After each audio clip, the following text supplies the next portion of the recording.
राजा जनक, सीता मैया, कविराज विद्यापति के ई पावन मिथिला भूमि के नमन करे छी।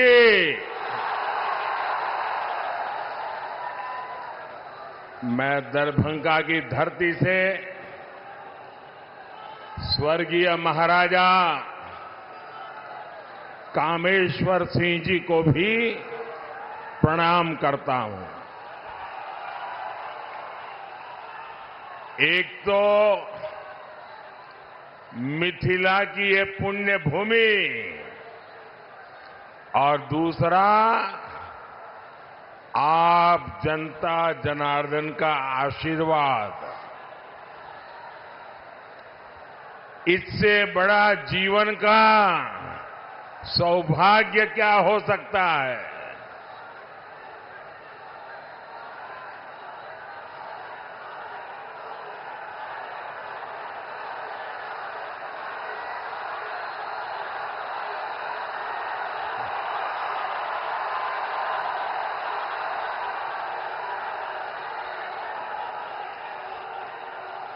आप वो मोदी को कितना नचाओगे?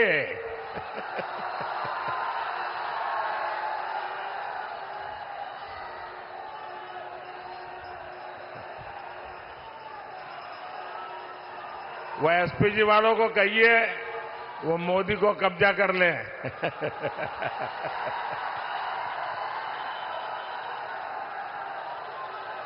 लेकिन बढ़िया बना के लाए हो आप।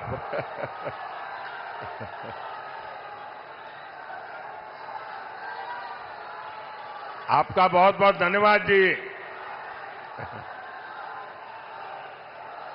बोलिए भारत माता की, भारत माता की। ये एसपीजी वालों को दे दीजिए। हाँ,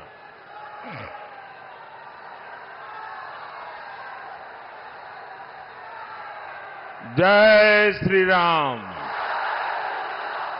जय श्री राम।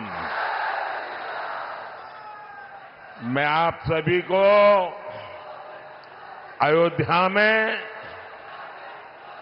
राम मंदिर के निर्माण की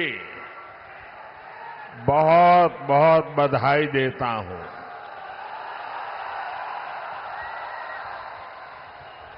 पांच सौ वर्षों के बाद हमारा इंतजार समाप्त हुआ। 500 साल तक ये हमारे पूर्वज संघर्ष करते रहे, बलिदान देते रहे और कभी भी निराश नहीं हुए। हमारे पूर्वजों को पता था कभी न कोई बेटा पैदा होगा, कभी तो कोई बेटा पैदा होगा जो 500 साल के इंतजार को परिपूर्ण करके भगवान राम मंदिर। और साथियों, इंतजार सिर्फ राम जी का ही थोड़ा था, सीता मैया का भी तो था और हमारे मिथिला के भी तो था। हम अपने जीवन काल में ये शुभ समय देख रहे हैं। ये विश्वकर्मा भक्त आप नीचे रखो, पीछे लोग देख नहीं पाते। मैंने आपको देख लिया, सुखी रहो।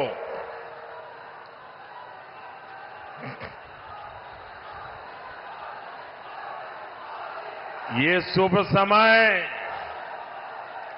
ये हमारे लिए बहुत बड़ी बात है। साथियों, जब अयोध्या में रामलला की प्राण प्रतिष्ठा हो रही थी, तब मैंने कहा था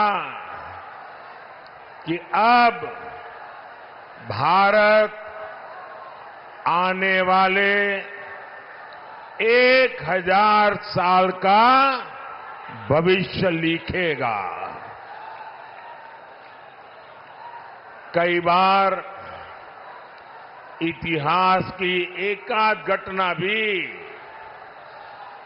कई शताब्दियों का भाग्य तय कर देती है।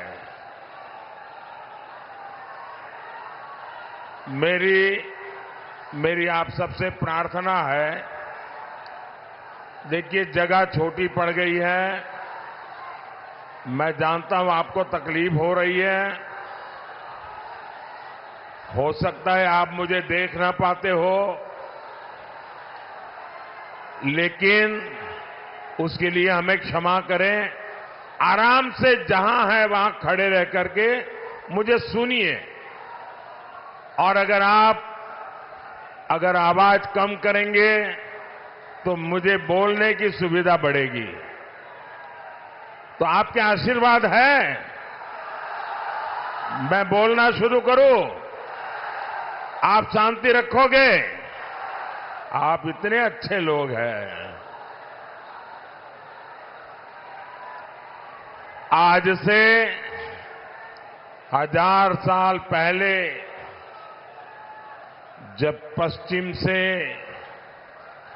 भारत पर हमले होने शुरू हुए थे, तब किसी ने नहीं सोचा था कि भारत 1000 साल की गुलामी में गिर जाएगा। जो बिहार देश को दिशा दिखाता था, वो ऐसे संकटों से घिरा कि सब कुछ तबाह हो गया। लेकिन साथियों, भारत के भाग्य ने आज एक बार फिर करवट ली है। बिहार के भाग्य ने एक बार फिर करवट ली है। 21वीं सदी में ये कालखंड ऐसा आया है जब भारत फिर से अपनी सारी बेड़ियां तोड़कर उठ खड़ा हुआ है। आज भारत की दुनिया में जो साख है ना, वो नई ऊंचाई पर है। आज भारत चांद पर पहुंच गया है, जहां कोई नहीं पहुंचा। 10 साल पहले हम दुनिया की 11वें नंबर की अर्थव्यवस्था थे। सिर्फ 10 साल में हम दुनिया की 5वें नंबर की अर्थव्यवस्था बन चुके हैं।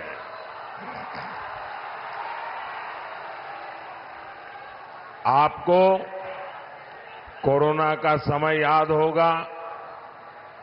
100 साल का इतना बड़ा संकट आया था। पूरी दुनिया सोचती थी भारत तो गया, भारत तो बर्बाद हो जाएगा, दुनिया भी बर्बाद करेगा।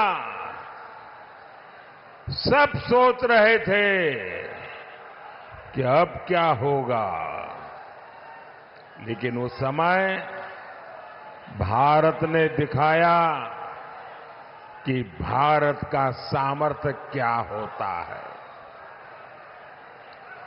भारत उस संकट से निकला, दुनिया को भी राह दिखाई, लेकिन साथियों, उस इतने बड़े संकट में बिहार के लोगों के साथ कांग्रेस और इंडी गठबंधन वालों ने जो किया वो मैं कभी नहीं भूल सकता।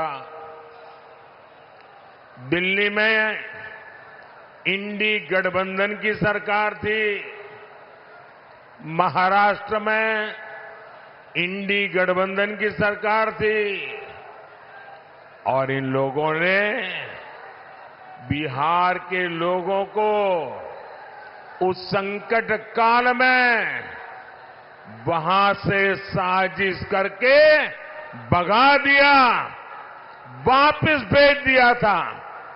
मेरे बिहार के नौजवानों को, मेरे बिहार की बेटियों को दिल्ली से इंडी गठबंधन की सरकार वालों ने भगाया था। महाराष्ट्र से इंडी गठबंधन वालों ने, सरकार ने भगाया था। मैं जरा बिहार के नौजवानों को पूछना चाहता हूं, जिन्होंने आपके साथ ये जुल्म किया, क्या उन्हें माफ करेंगे? क्या इस चुनाव में हिसाब चुकता करेंगे कि नहीं करेंगे? बिहार के लोगों को बसों में बिठाया गया और बीच रास्ते छोड़ दिया गया और आज यही इंडी गठबंधन के लोग आपसे वोट मांगने आ रहे हैं। क्या आप इंडी गठबंधन का इतना बड़ा गुनाह माफ करेंगे क्या? माफ करेंगे क्या? माफ करेंगे क्या? भाइयों बहनों, मैंने इस चुनाव में अगले 5 साल के लिए विकास का रोड मैप दिया है। मैंने 25 साल का विजन देश के सामने रखा है, लेकिन ये भी जरूरी है हम अतीत का भी ध्यान रखें। जैसे एक शहजादे दिल्ली में है, वैसे ही एक शहजादे पटना में भी है। एक शहजादे ने बचपन से पूरे देश को और दूसरे शहजादे ने पूरे बिहार को अपनी जागीर समझा है। इन दोनों शहजादों के रिपोर्ट कार्ड एक जैसे ही हैं। इनके रिपोर्ट कार्ड में सिवाय घोटालों और बेलगाम कानून व्यवस्था के सिवाय कुछ भी नहीं है। याद कीजिए कैसे बिहार में अपहरण उद्योग चलता था, कैसे बड़े बड़े घोटालों से बिहार के खजाने को लूटा जाता था, कैसे शाम होते ही हमारी बहन बेटियां घर से निकलने में डरती थी, कैसे नौकरी देने के पहले जमीन लिखवा ली जाती थी। साथियों, आज नीतीश जी के नेतृत्व में एनडीए सरकार बिहार के विकास के लिए दिन रात काम कर रहा है। हमारी प्रेरणा कर्पूरी ठाकुर है, जिन्हें कुछ समय पहले भारत रत्न देने का सौभाग्य हमें मिला है। पिछले 10 साल में बिहार में हमने 40 लाख गरीबों को पक्के घर दिए हैं, करीब 1.25 करोड़ गैस कनेक्शन दिए हैं। आज गरीबों को मुफ्त राशन, मुफ्त इलाज मिल रहा है। और अब मोदी ने ये भी तय किया है कि आपके परिवार में, बिहार में कोई भी 70 साल की ऊपर के बुजुर्ग होंगे तो अब उनके संतानों को उनकी बीमारी में इलाज का खर्चा नहीं उठाना पड़ेगा। अब ये खर्चा दिल्ली में आपका ये बेटा उठाएगा।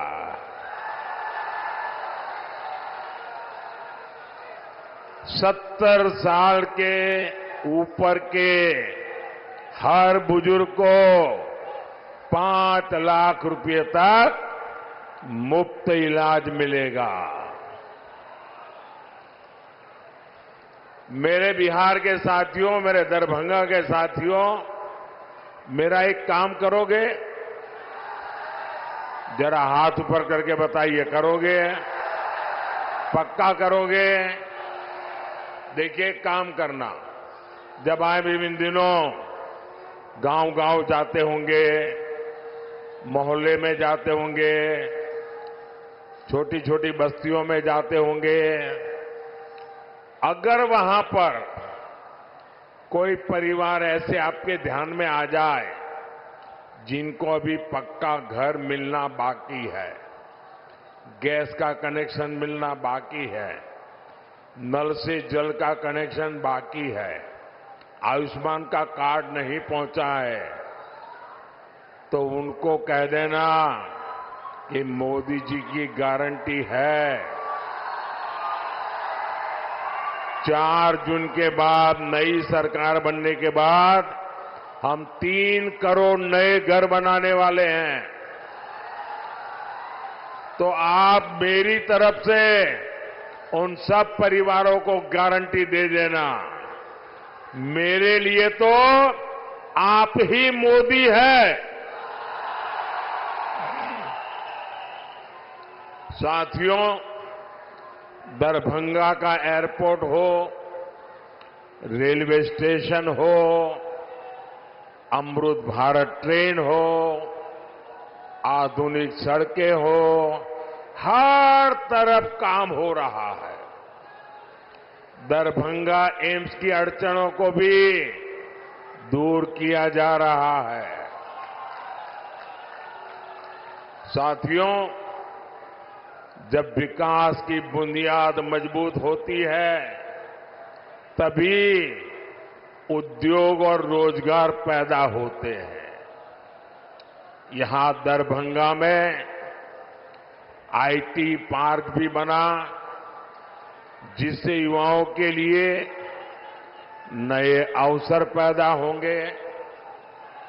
मिथिला में मखाना, लीची और आम खूब होता है। अच्छी सड़कों और इंफ्रास्ट्रक्चर से इसका एक्सपोर्ट दुनिया भर में बढ़ेगा। यहां के मखाने को दुनिया तक पहुंचाने के लिए हमारी सरकार ने मखाने को जीआई टैग दिया है। साथियों, हमने बिहार में महिला स्वयं सहायता समूहों को 42,000 करोड़ रुपए की सहायता बैंकों से दी है। 42,000 करोड़ रुपया। दरभंगा, मधुबनी में 11 लाख महिलाएं इन समूहों से जुड़ी है। दरभंगा में इन बहनों ने शिल्प ग्राम की शुरुआत भी की है और आपकी मधुबनी की पेंटिंग का प्रचार तो खुद मोदी पूरी दुनिया में करता रहता है। आज आगे बढ़ती हमारी बहनों की ये खुशी यही मोदी को मेहनत करने का हौसला देती है। साथियों, आपको पता है कि संविधान ने लंबी चर्चा के बाद हमारा संविधान बना, तब एक मुद्दे पर सबसे ज्यादा चर्चा हुई थी। बाबा साहब आंबेडकर थे, डॉक्टर राजेंद्र बाबू थे, देश के बड़े बड़े विद्वान थे और संविधान में धर्म के आधार पर आरक्षण देना कि नहीं देना, इस पर गंभीर चर्चा हुई और बाबा साहब के नेतृत्व में संविधान सभा ने 75 साल पहले तय किया कि हमारे देश में धर्म के आधार पर आरक्षण नहीं दे सकते हैं, देश को फिर से नहीं बांट सकते हैं। बाबा साहब आंबेडकर ने इसके विषय में खुले आम वकालत की कि धर्म के आधार पर आरक्षण नहीं होगा। इतना ही नहीं, पंडित नेहरू ने भी धर्म के आधार पर आरक्षण का विरोध किया। लेकिन अब जब हमारे गरीब एससी, एसटी, ओबीसी का कांग्रेस से मोह भंग हो गया है, तो कांग्रेस नेहरू जी की भावना के खिलाफ जा रही है, बाबा साहब आंबेडकर के पीठ में छुरा भोंक रही है, संविधान को तोड़ने मरोड़ने में लगी है। कांग्रेस लगी हुई है कि ओबीसी कोटे को कम करके धर्म के आधार पर उसमें से डाका डाल के मुसलमानों को आरक्षण दे दिया जाए। दलितों के आरक्षण में से डाका डालो, आदिवासियों के आरक्षण में से डाका डालो और कांग्रेस की साजिश में आरजेडी भी कंधे से कंधा मिलाकर चल रही है। 2007 में बिहार के शहजादे के पिताजी ने मुस्लिमों को ये आरक्षण में से निकाल करके कोटा देने की बात कही थी। रेल मंत्री के रहते हुए उन्होंने रेलवे अधिकारियों को कहा था कि मुस्लिमों के लिए कोटे का इंतजाम किया जाए। सोचिए, ये एससी, एसटी, ओबीसी का आरक्षण छीनकर को मुस्लिमों को देना चाहते हैं। आप मुझे बताइए, धर्म के आधार पर ओबीसी, एससी, एसटी आरक्षण अगर कटेगा तो यादव, कुर्मी, इन समाज का हक भी बचेगा क्या? सब कुछ खत्म हो जाएगा। पासवान, मुसहर, रविदास, दानुक समाज के हक पर ये डाका डालने में उसकी फिराक में है। साथियों, मैं पिछले 12 दिनों से कांग्रेस को और उनके चट्टों बट्टों को आरक्षण के मुद्दे पर चुनौती दे रहा हूं। मैंने उनसे कहा है, मैंने लिखित में मांगा है कि इंडी गठबंधन धर्म के आधार पर एससी, एसटी, ओबीसी का आरक्षण छीन करके मुसलमानों को नहीं देंगे। धर्म के आधार पर आरक्षण के लिए संविधान के साथ खिलवाड़ नहीं करेंगे, लेकिन इनके पेट में पाप है। 12 दिन से मैं मांग कर रहा हूं, ये चुप बैठे हैं। साथियों, मैं आपको विश्वास दिलाता हूं,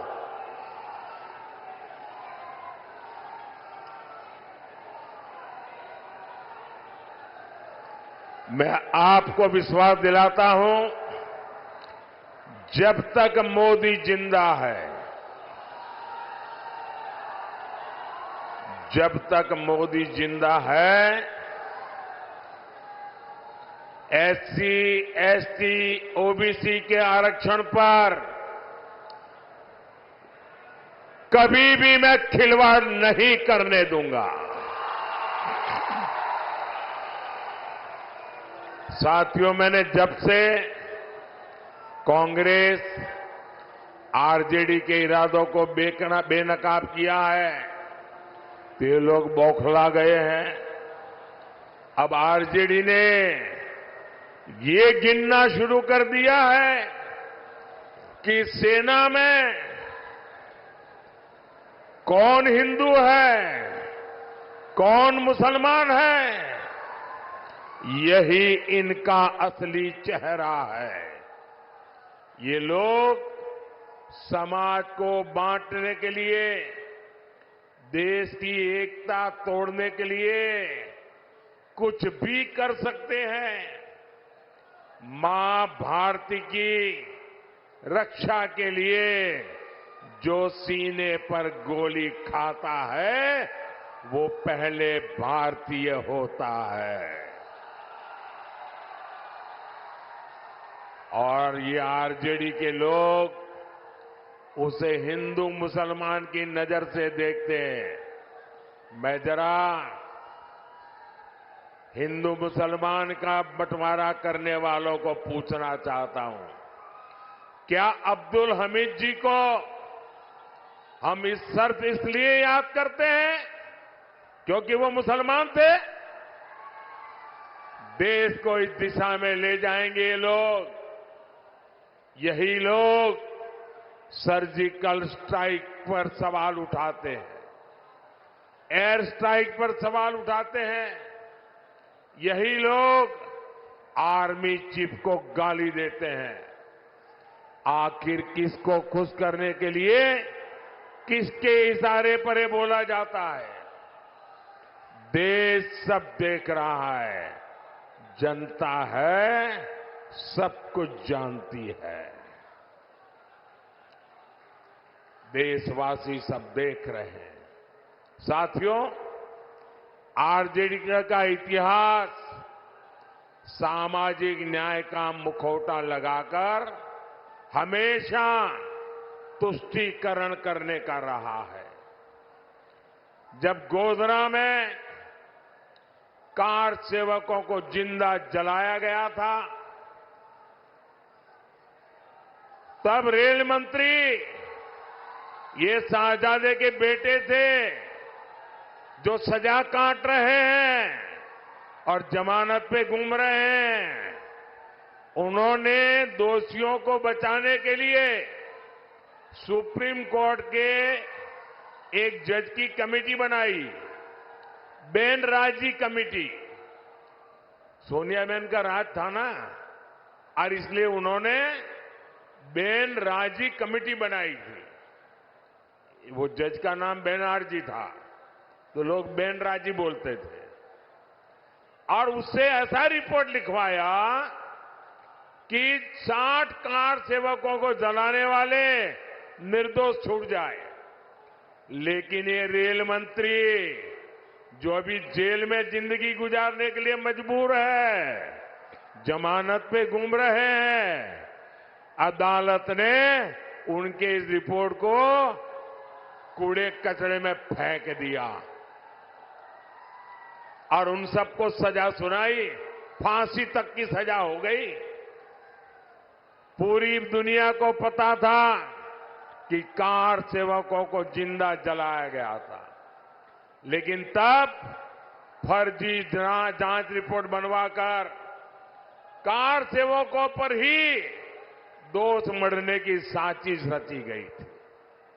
यही इनका इतिहास है, यही इनकी सच्चाई है। साथियों, हमें बिहार को लालटेन के दौर में वापिस नहीं जाने देना है। अभी आपको पता होगा, ये शहजादे दिल्ली वाले एक नई बात लेके आए हैं। आप मुझे बताइए भाइयों बहनों, हमारे परिवार में जो माता पिता होते हैं वो मेहनत करके कुछ न कुछ बचत करते हैं कि नहीं करते हैं?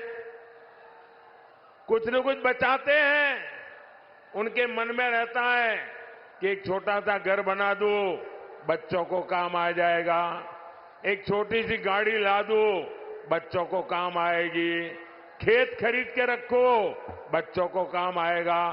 हर मां बाप के मन में ये इच्छा रहती है कि वो अपने मरने के बाद बच्चों को कुछ न कुछ देकर के जाए। हर मां बाप की इच्छा रहती है। अब एक कांग्रेस ऐसा कानून बनाना चाहती है कि दिल्ली में उनकी सरकार बनेगी तो आपके मां बाप ने जो कमाया है वो अब आपको नहीं मिलेगा।